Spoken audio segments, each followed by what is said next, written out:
Hello guys, welcome to you. In this video, we are going to see how to enter a password without using any keyboard in a Windows 10 PC or laptop. It is a very easy and simple video.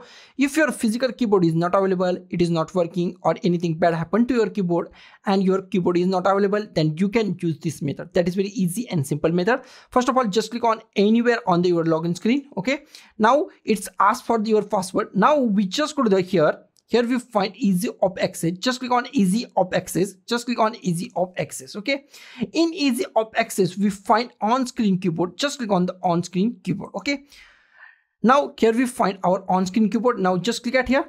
And now just go to your on-screen keyboard and just type your password. Just type your password and just go to the enter. I just type my password and I just click on this enter button or this enter button. Okay, I just click on here or here. Okay, I just click on enter button. Now my PC goes to login. Now my PC successfully login in Windows 10 operating system. So guys, this is the simplest way to enter a password without using keyboard in a Windows 10 PC or laptop. So guys, thank you for watching this video. Don't forget to like, share, comment on this video, and don't forget to subscribe the channel. Thank you guys.